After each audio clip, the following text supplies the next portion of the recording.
Good evening, dear viewer. Thank you for joining us for our very first edition of UBC News Tonight with me, Maureen Babidie, and my colleague Mohammed Mogalo on the 2nd of May 2026. But first, let's see what's making the headlines.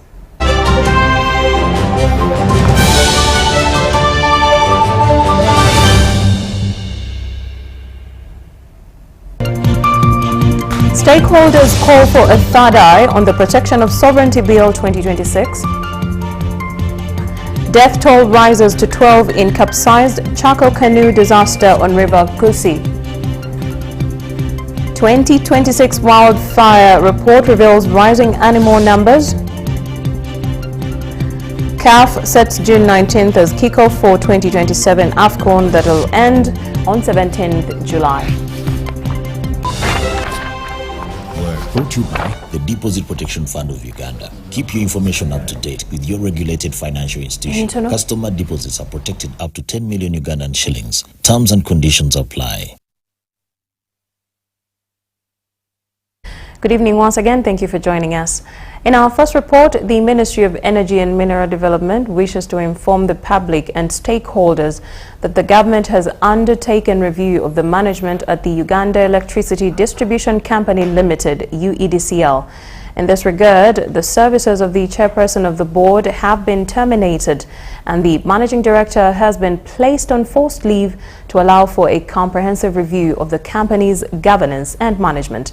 To ensure continuity of operations and stability in service delivery, the stakeholders have appointed an interim board chairperson, Ms. Stella Marie Biwaga Chingtho. The board has in turn appointed an acting managing director to oversee the operations of UEDCL during this transition period.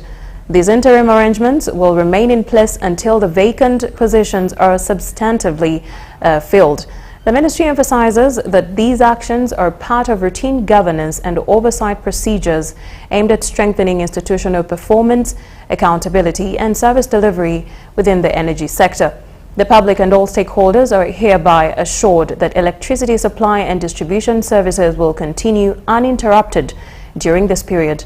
The ministry appreciates the understanding and cooperation of all stakeholders as the government works to strengthen the governance and operational effectiveness at UEDCL. This letter and information is signed by Honorable Canon Dr. Ruth Nankabirwa Sentamu, Minister for Energy and Mineral Development.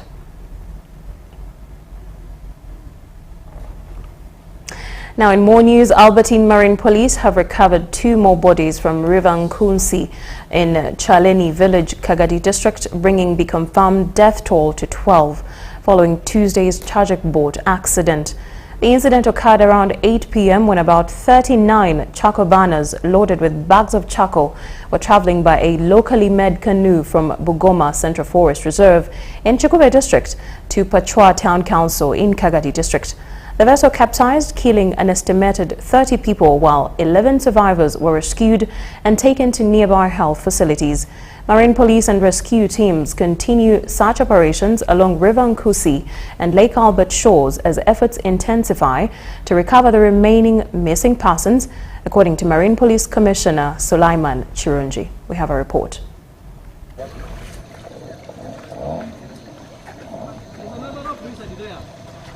The swamp is very narrow. There are rocks down there. They are doing their best, but we expect that we shall achieve success in whatever we are doing. I want to thank the people of Kagadi for the cooperation they have given to us. Indeed, we are being helped as the force, but they are also doing a good work, because they know the different points which we are using to ensure that we get these bodies. Let's be very, very cautious on water. Water is very dangerous to everybody. You can't say that you will never move on water, but once you move on water, you have to be careful. One, it was very unfortunate. It was a very, very dangerous loading. And it was overloaded. The boat was overloaded, because if you see the boat and they tell you that 39 people on board, you can't imagine it.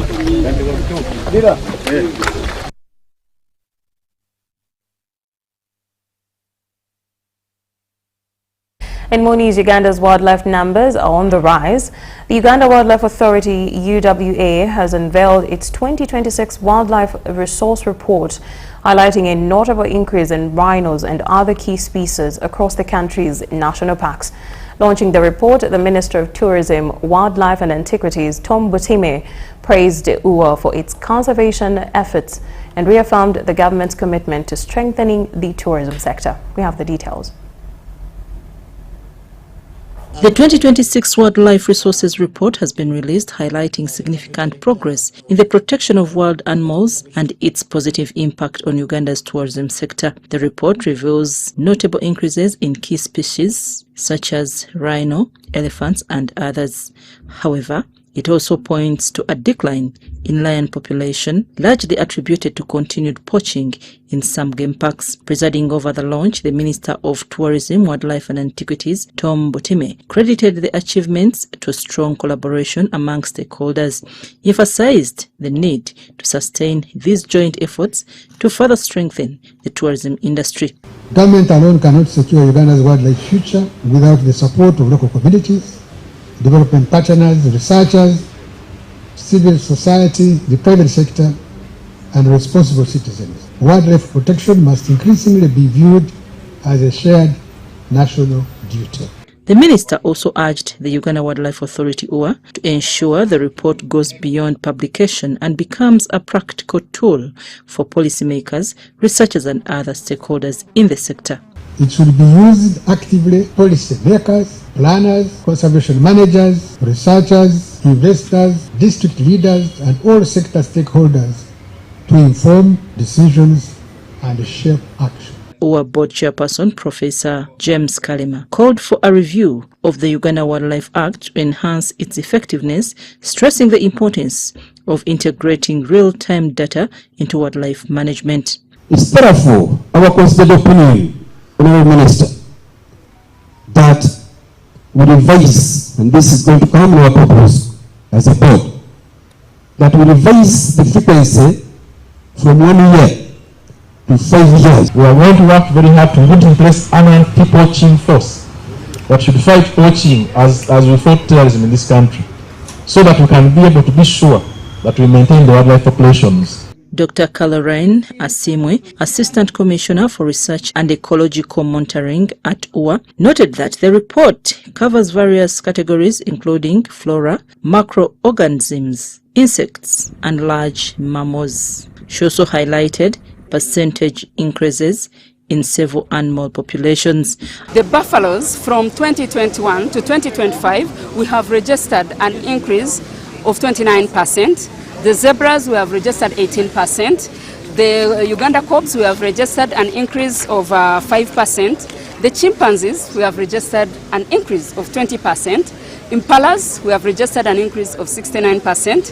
According to the State of Wildlife Resources Report 2026, Uganda's wildlife is showing strong resilience and recovery. Recent national surveys indicate that buffalo population have risen from 32,235 to 41,548, rhinos from 43 to 61, chimpanzees from 5,072 to 6,075, and zebras from 17,762 to 20,942, among other gains. I'm Nafka Farid and Andrew Sebila. In more news this week, the Bank of Uganda has raised alarm over what it describes as an attempt to sideline its mandate after proposals emerged to establish a parallel regulatory structure under the Ministry of Internal Affairs to oversee foreign funding. The concerns are rooted in the controversial Protection of Sovereignty Bill 2026, which has sparked debate for over a month. While government has since introduced amendments requiring agents of foreign entities to declare funds exceeding 400 million Uganda shillings to the Ministry of Internal Affairs, questions remain over institutional roles and authority. So where does this leave the Bank of Uganda, and what does it mean for financial oversight in the country? Daniel Mugoya has the details.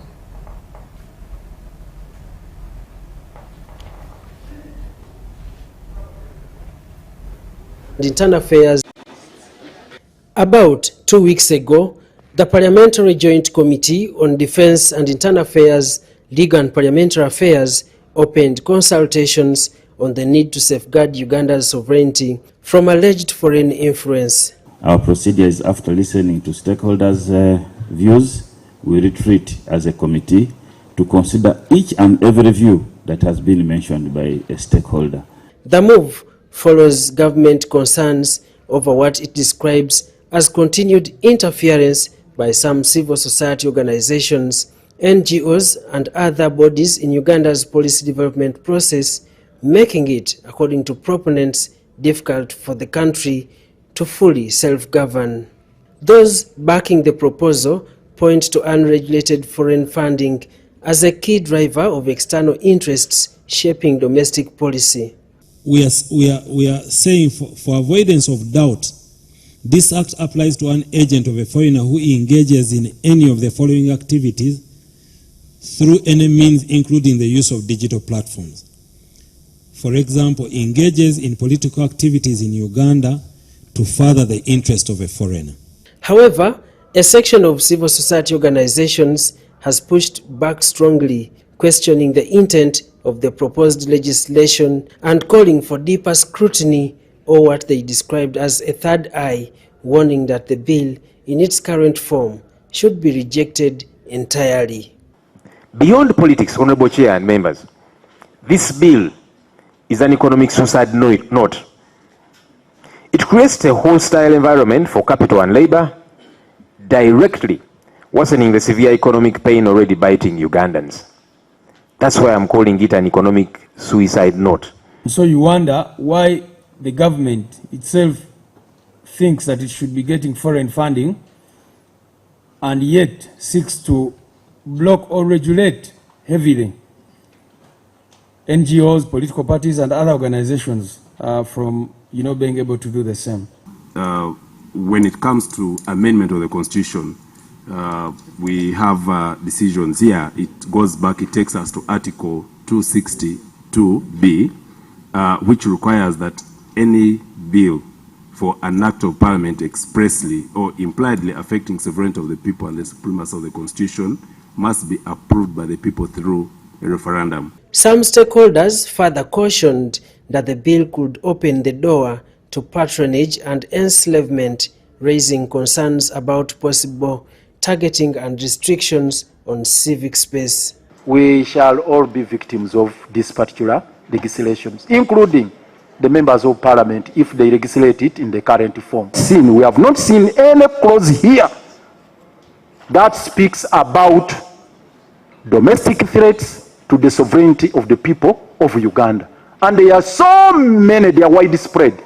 Adding to the debate, the governor of the Bank of Uganda, Michael Atingi Ego, told members of parliament that the central bank is mandated to regulate monetary policy in pursuit of economic stability for Uganda on behalf of the government.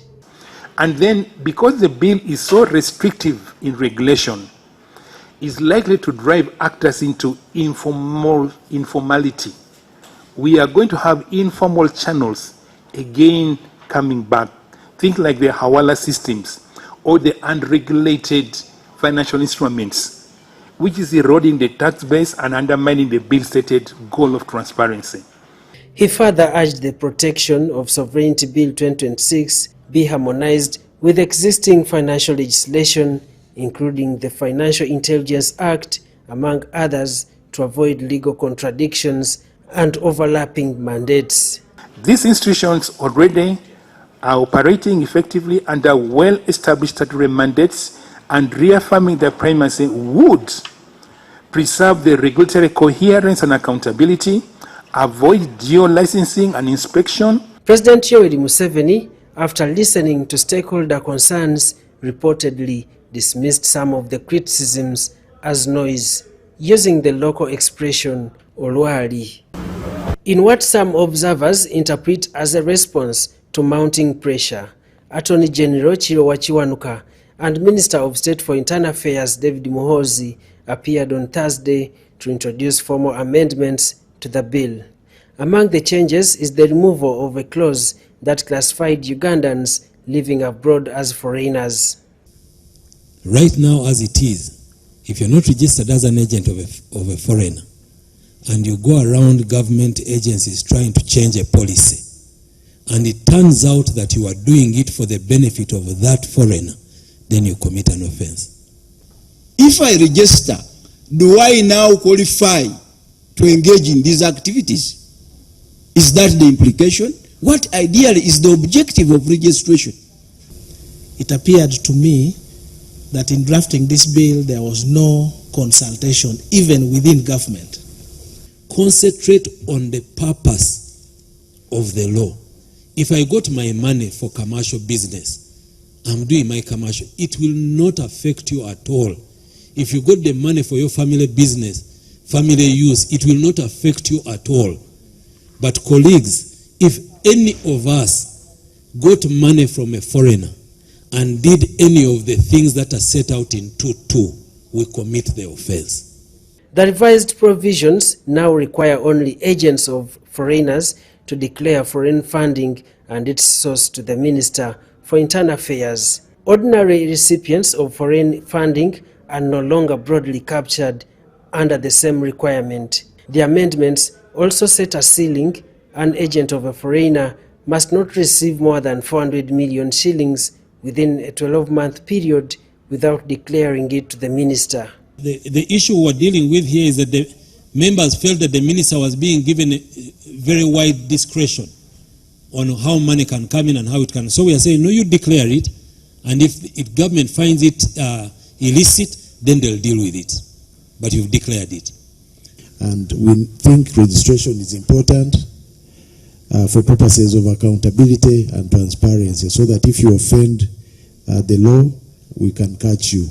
But also, you can declare at registration or at any other time, if I can be precise. The bill further provides that supervised institutions shall not disburse funds to an agent of a foreigner unless that agent has declared the source of funds and submitted written authorization from the Minister. Additionally, supervised institutions will be required to submit monthly reports to the Minister detailing all funds transferred to agents of foreigners. Such agents must also file periodic returns outlining their operations, the funds received, and how the funds were utilized. However, uncertainty remains over whether the amended bill adequately addresses concerns raised by the central bank and other stakeholders, particularly regarding the extent of ministerial powers in areas touching the monetary policy. I'm not going to comment anymore on the issue of anti-money laundering. I am very clear in my mind that this has nothing to do with money laundering. Money laundering is dealing with illicit trade, illicit money. This is dealing with even legitimate money being used for wrongful acts. Parliament is to resume sitting on Tuesday next week with anticipation high that the House may pass the Protection of the Sovereignty Bill 2026. Daniel Mugoya, UBC News.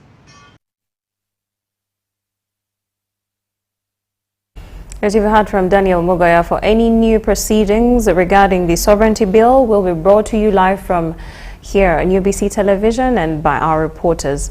And in our next story, tourism sector players have reminded the Ministry of Finance to implement the presidential directive issued on 17th February 2026 to urgently upgrade the windy tourism roads leading to all the trekking gates of Rushaga, Nkuringo and Ruhija sectors of Windy Impenetrable Forest National Park. Meanwhile, Turkish tour operators have commended the government of Uganda for putting in place enabling infrastructure and urged the public to safeguard Uganda by desisting from spreading negative stories which affect tourist numbers. Turkish tour operators who have been on an 8-day familiarization trip across Uganda have pledged to actively promote the country's tourism attractions in the Turkish market, following first-hand experiences at some of Uganda's most iconic destinations. The delegation visited key tourism sites including Golira trekking in Windy Impenetrable Forest National Park, game drives in Queen Elizabeth National Park, and the source of the Nile in Jinja. This is my first gorilla safari experience. It is much more better than I expected. It's like a lifetime experience. This is one of the nicest place I have ever been. And what we are trying to do is position Uganda as an alternative destination. Be it culture, be it adventure. So we have a lot that the Turkish travelers are looking for. All we need to do is create more awareness about the destination. Turkish tour operators described their experience as exceptional, citing Uganda's rich biodiversity, unique wildlife encounters, and warm hospitality as standout highlights. During an engagement with Ugandan tourism stakeholders in Kampala, the visiting operators commended the government of Uganda for improving tourism infrastructure, noting that this has contributed to a steady increase in visitor numbers. The feedback we are receiving from our visitors from Turkey is they are very impressed with the facilities in terms of the lodges, in terms of the road network, the infrastructure in terms of internet, access, electricity.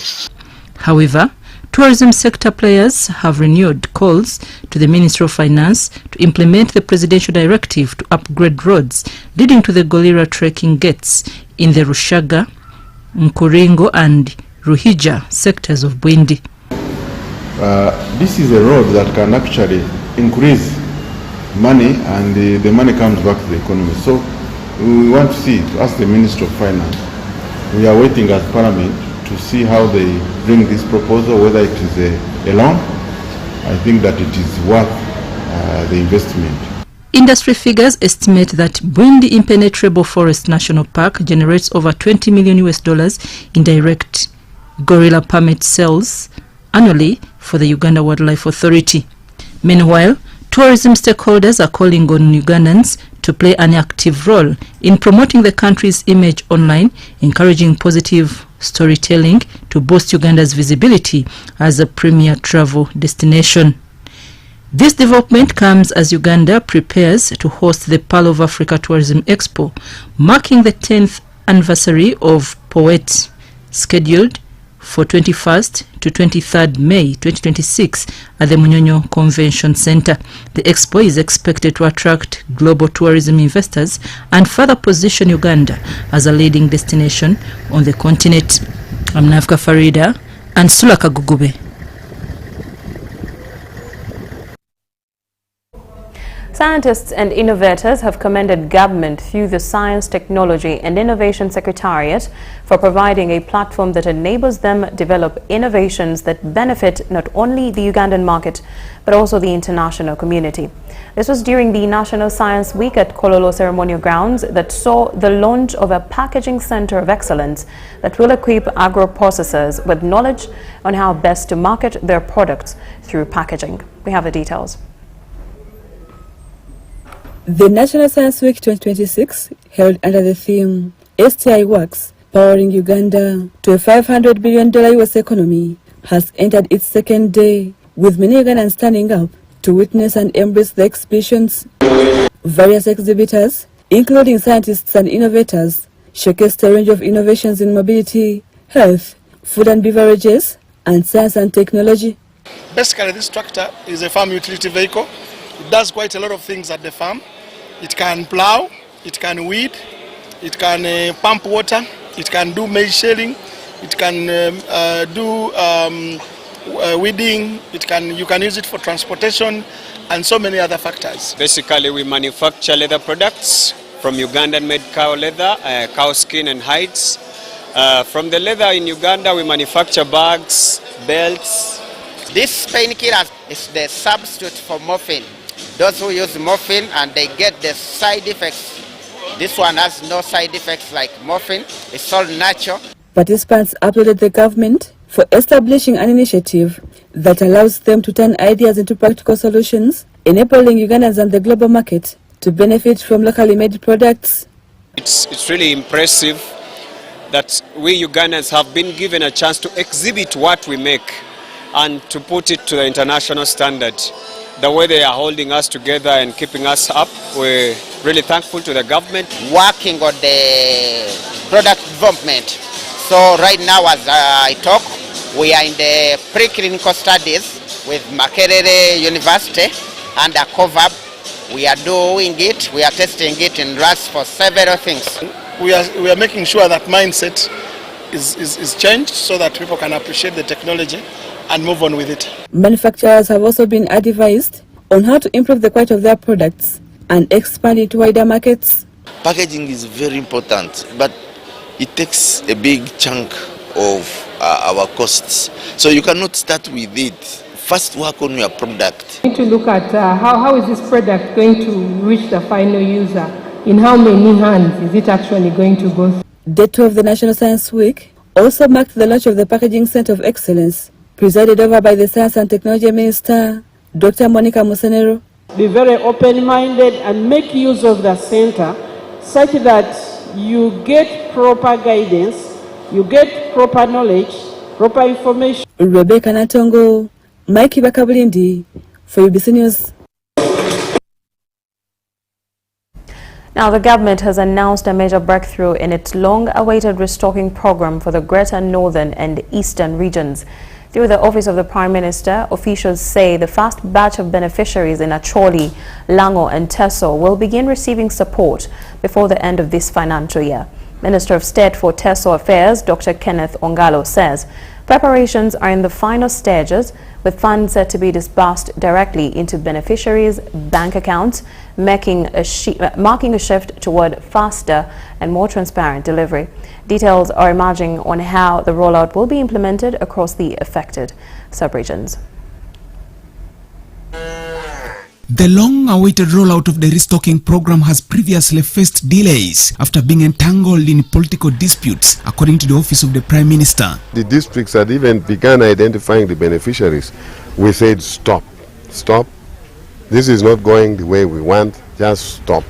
We want to go back, because most of the districts went back to that same list of beneficiaries which they had received from Ministry of Justice and just picked people from that list. The government has now confirmed that plans to disburse funds directly to the beneficiaries' accounts are in the final stages. When you are putting that much money into an activity, you have to make sure that it goes where it should. You have to make sure that you block all the loopholes. Every fat piece of meat will attract vultures.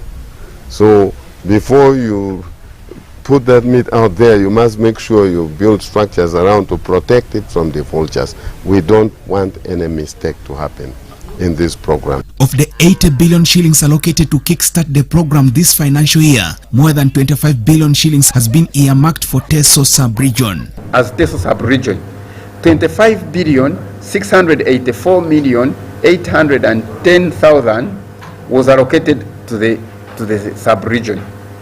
The allocation of funds follow the number of parishes in the given local government. So how you are, the number of local governments you have determine how much will be given to. Accounting officers across the Teso sub-region have been instructed to ensure proper utilization of funds to guarantee the program achieves its intended objectives. And if this money is put to right use, I can assure you that we can make a very big change in this community.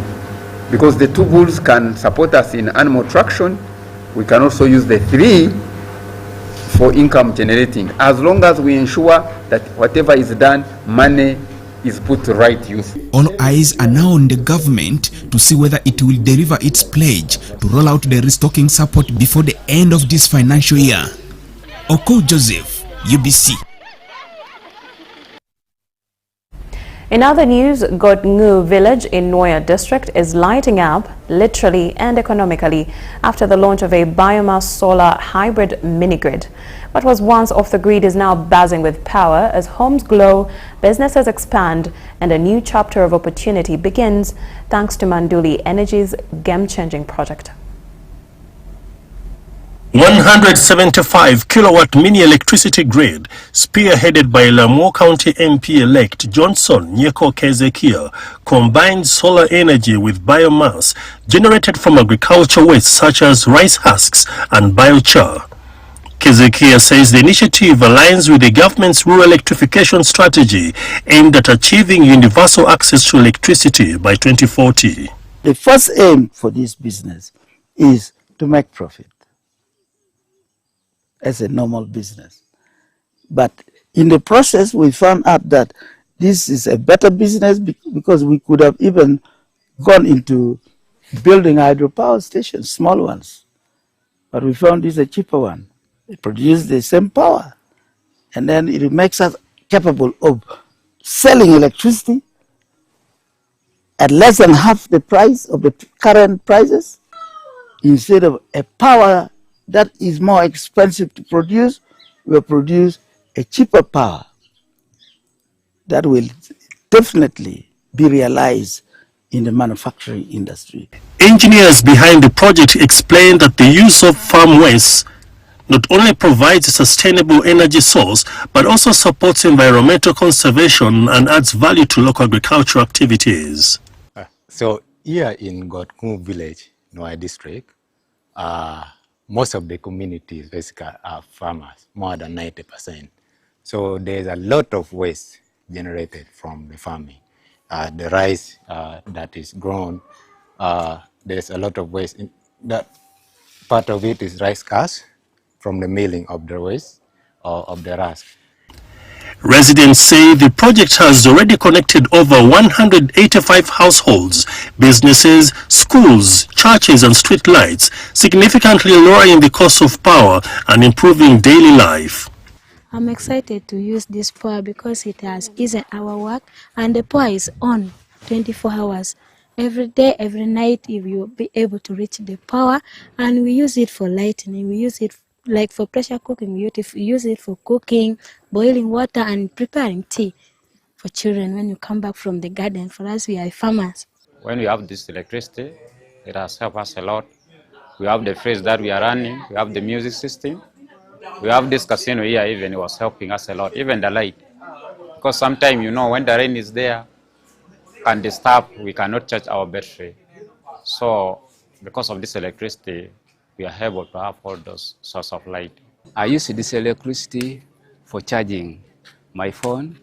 I also use it in a TV, so my children can watch other things which are outside, not in this village, and they learn more from it. I also use this electricity for running small appliances like a radio. I have a hoover. Kezekia has thanked the government for supporting infrastructure development, including the installation of electric poles, and called for increased investment to expand the project. He says plans are underway to scale up production to 25 megawatts by 2030, with ambitions to transform Gotnur into an industrial park, producing up to 60,000 tons of sustainable aviation fuel annually.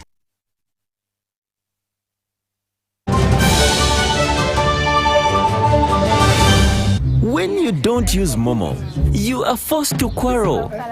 Mama, kabalansi? Nkuwa ile nkumitano. Ile nkumibiri. Mama, nkuwa ile nkumitano. Ompa ile nkumibiri. Abantu abakulu atandisa obuyayi mwene. Obuyayi obuliga. Iwe. Ngobi yanko bantu sente dange ninzade kolera ngobi nakolera sente dange. Save yourself from quarreling. Use the Momo app or dial *165*3# to pay and enjoy zero charges below 5K. That's the power of Momo.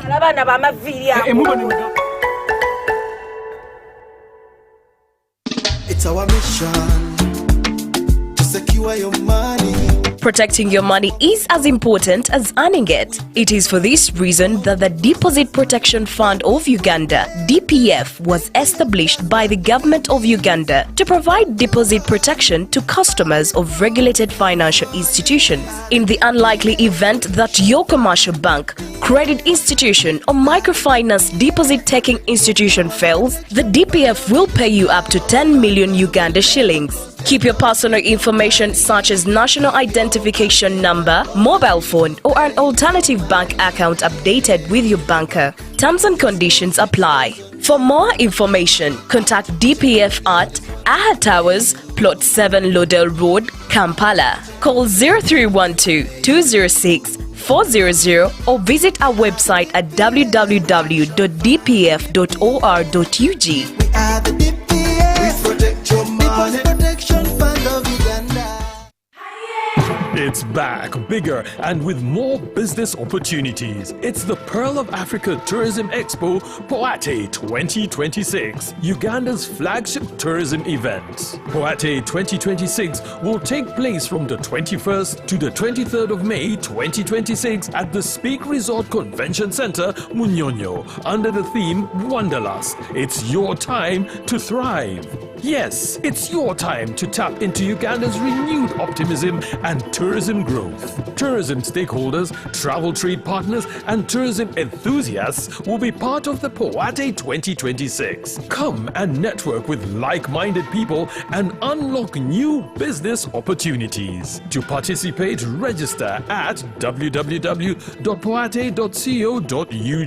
Poate 2026 is brought to you by Uganda Tourism Board and partners.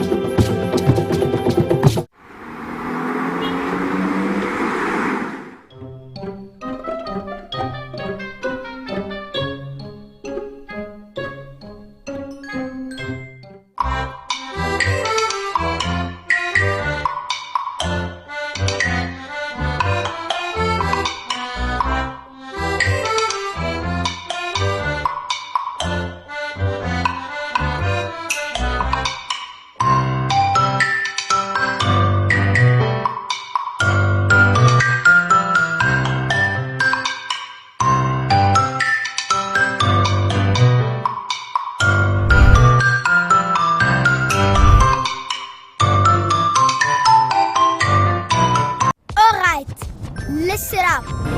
Colgate is on a mission. It's kind of a big thing.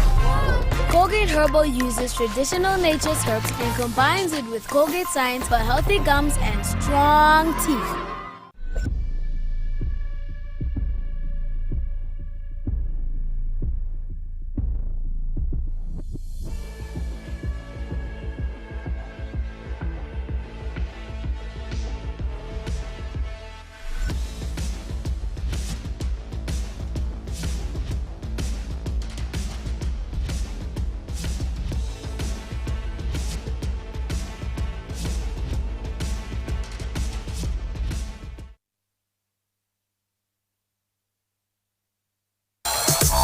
Does science build the economy? At National Science Week 2026, see innovations that transform industries, create jobs, and drive Uganda towards a $500 billion economy. Smart investors discover what works and where to invest. The event runs from 30th April to 3rd of May 2026 at Kololo Independence Grounds. Free entrance to all. The theme, STI Works, powering Uganda to a $500 billion economy. Don't just watch the future, invest in it. Brought to you by the Science, Technology and Innovation Secretariat, STI, making Uganda the best.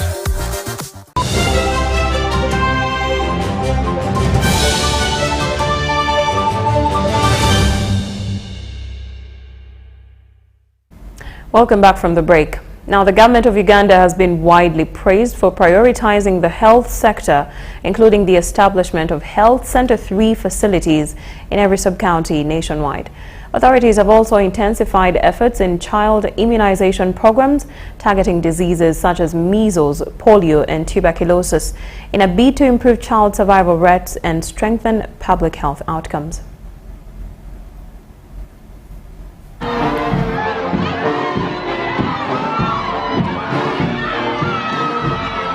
This was disclosed by Dr. Grega Fadil, Director of Gulu Regional Cancer Center, during the second graduation ceremony at Maganjo School of Nursing and Midwifery. Dr. Grega emphasized key developments in the health sector during the event.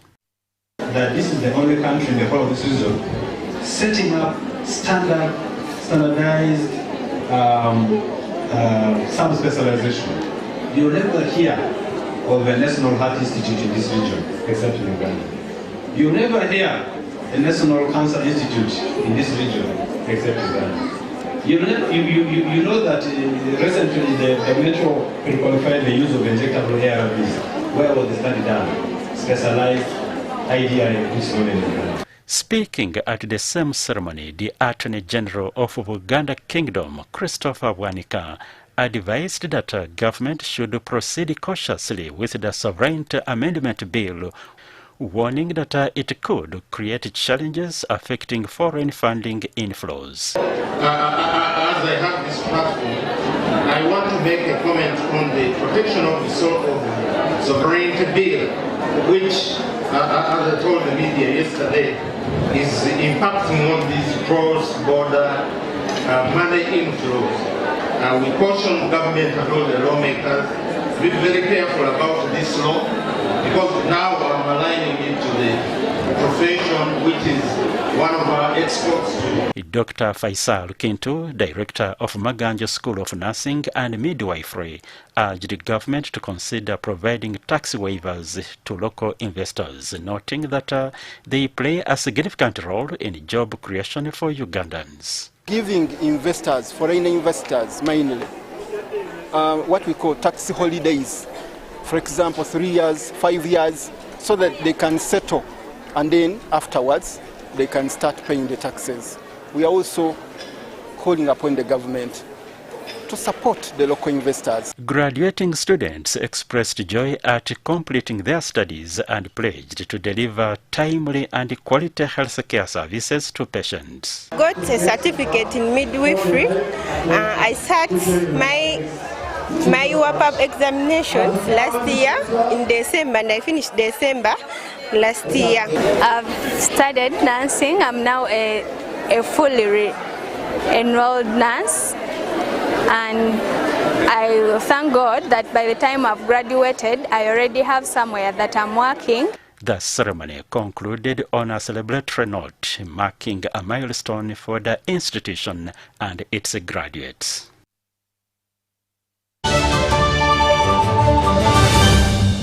When you don't use Momo, you get insulted by strangers.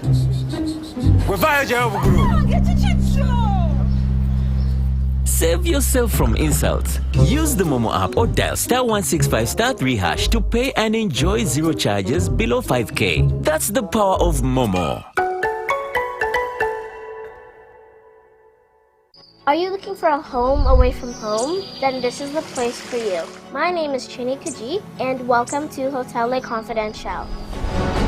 With 84 comfortable rooms where you can relax and feel safe. Each room has a lovely view of green vegetation, Wi-Fi, air conditioning, and a tasty breakfast. Children can have fun at our kids' water park and our kids' play area. You can also enjoy our world-class health club, spa, sauna, gym, boutique, and sky blue swimming pool. Thank you for choosing Hotel Le Confidential, where every stay is unforgettable. Come and stay in comfort, right at home, today, tomorrow, and always.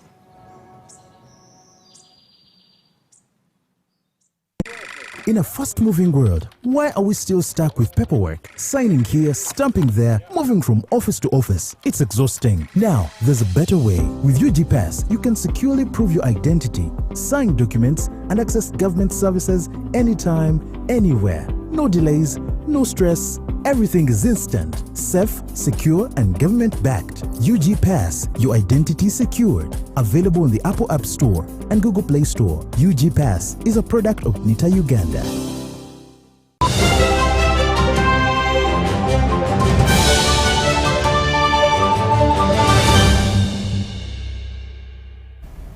Uganda's road to the 2027 Africa Cup of Nations is gathering momentum, with major infrastructure now taking shape across the country.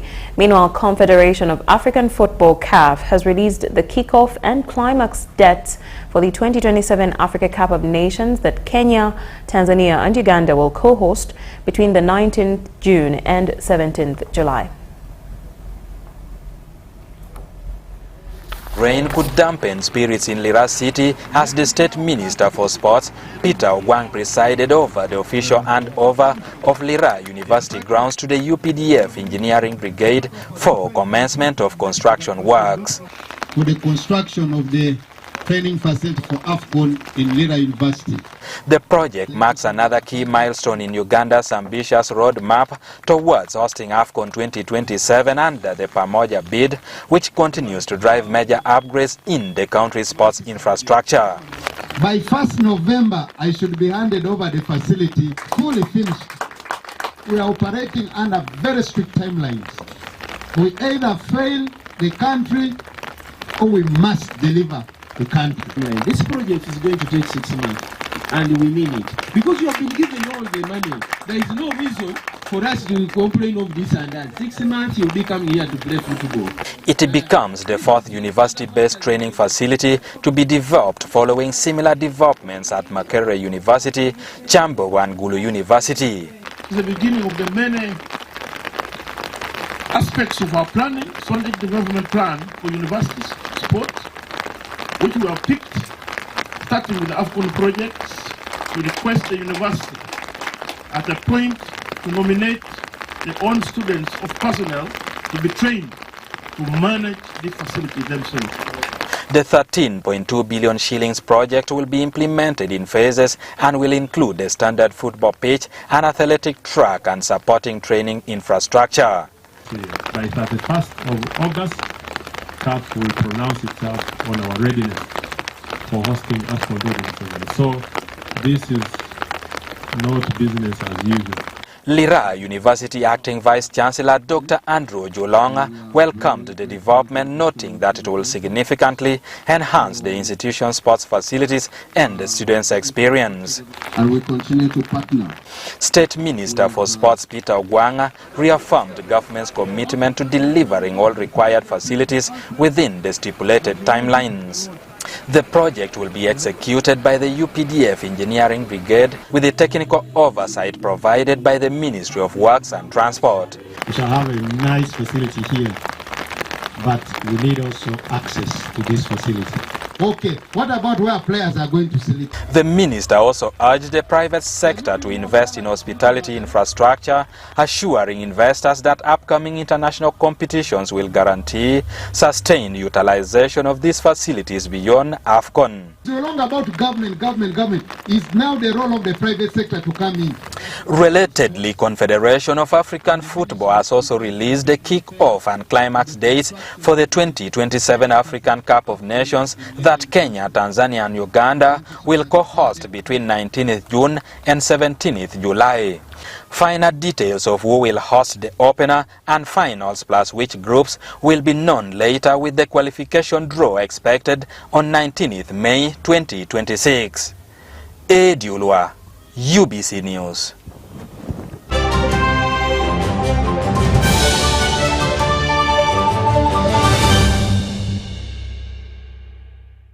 That our first edition of UBC News Tonight comes to an end. Thank you so much for watching. My name is Maureen Babidia with my colleague Mohammed Mogalu on Sign Language. Don't miss out on this week's episode of the Business Roundup. Goodbye for now.